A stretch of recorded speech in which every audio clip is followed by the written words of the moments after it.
पार्टियों में लगे हुए हैं। तो हम इंशाल्लाह पूरे डिस्ट्रिक्ट सांगड़ के आवाम के लिए निकले, सिर्फ पीटीआई के लोगों के लिए नहीं।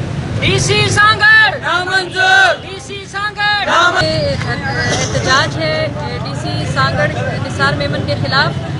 और डीसी सांगड़ जो है वो आवाम के हुकूक खा रहे हैं। उनके पास जो 85 करोड़ रुपए थे आवाम के, वो हड़प कर चुके हैं। और अब जब भी पूछो तो कहते हैं मेरे पास 78 करोड़ पड़े हैं और मैंने तरक्याती काम बहुत ज़्यादा हमने करवाए हैं, ये करवाए वो करवाए। लेकिन कहाँ है तरक्याती काम?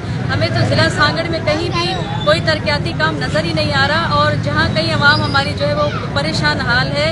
और ये बात है कि ये वफाक में होकर भी पीपल्स पार्टी के साथ जो है वो मिलकर वो प्रोपोगंडा और आवाम के खिलाफ जो भी कर रहे हैं, ये बात हमें नामंजूर है। डीसी हमें नामंजूर है, डीसी को बदली किया जाए। हम खान साहब से यही अपील करते हैं कि डीसी सांगड़ जो है उसको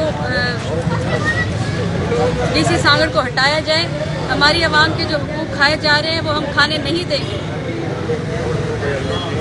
और दूसरी ये बात मैं कहना चाह रही हूँ कि आज डीसी सांगड़ ने प्रेस कॉन्फ्रेंस की सुबह जो मैंने देखी, और उसमें उन्होंने ये कहा कि कुछ गिरोह हैं जो मुझे ब्लैकमेल कर रहे हैं और कह रहे हैं मेरे ऑफिस में आकर के स्कूल दे और जो है आरओ प्लांट दे। ये हम ब्लैकमेल कर रहे हैं। हम तो आवाम के हुकूक के लिए भाई आपके पास जा रहे हैं और आप तो बिल्कुल साफ जाहिर हो गए हो ना कि आप झूठे हो।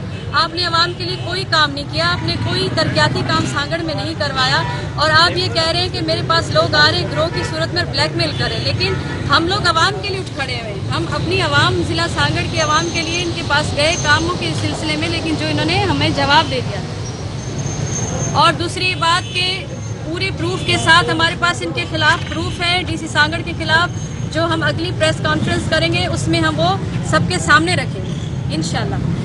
डीसी सांगड़ नामंजूर, डीसी सांगड़ नामंजूर, डीसी सांगड़ नामंजूर।